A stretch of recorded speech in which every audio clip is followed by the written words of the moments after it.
പറഞ്ഞ് നമ്മൾ ദൈവ സാന്നിധ്യത്തെ രുചിക്കണം. അപ്പം നമുക്ക് അതിൻ്റെ അകത്തുനിന്ന് വെളിയിൽ വരുമ്പം, ആ ദൈവ സാന്നിധ്യത്തിൽ നിന്ന് വെളിയിൽ വരുമ്പം നമുക്കത് എന്ത് ചെയ്യും, നമ്മളെ ഇറിറ്റേറ്റ് ചെയ്യാൻ തുടങ്ങും അല്ലേ. നമ്മൾ ഈ കാറിലൊക്കെ പോകുമ്പം എന്താ പറയുന്നത്, ഗ്ലാസ് താത്തിയിട്ടാണ് പോകുന്നതെങ്കിൽ എന്ത് സംഭവിക്കും, ഈ പൊടിയും പുകയും ഒക്കെ വരുമ്പം നമ്മൾ പെട്ടെന്ന് എന്ത് ചെയ്യും, നമ്മൾ അറിയാതെ തന്നെ എന്ത് ചെയ്യും, ഗ്ലാസ് കയറ്റിയിടും അല്ലേ. ശരിയാണോ അല്ലേ? അപ്പോൾ ആ സാഹചര്യം നമ്മളെ ഇറിറ്റേറ്റ് ചെയ്യുമ്പം നമ്മൾ പെട്ടെന്ന് സേഫ് സോണിലേക്ക് വരാൻ തുടങ്ങും.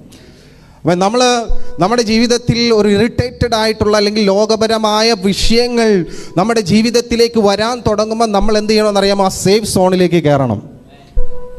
ആമേൻ. ചേർന്നൊരു ഹല്ലേലൂയ പറഞ്ഞാട്ടെ. കർത്താവിൻ്റെ ആ സാന്നിധ്യത്തിലേക്ക് നമ്മൾ പ്രവേശിക്കുമ്പോൾ അതൊരു സേഫ് സോണാണ്. ആമേൻ. ഹല്ലേലൂയ. കരങ്ങളെല്ലാം ഉയർത്തി കർത്താവിനൊന്ന് സ്തോത്രം ചെയ്താട്ടെ. അപ്പോൾ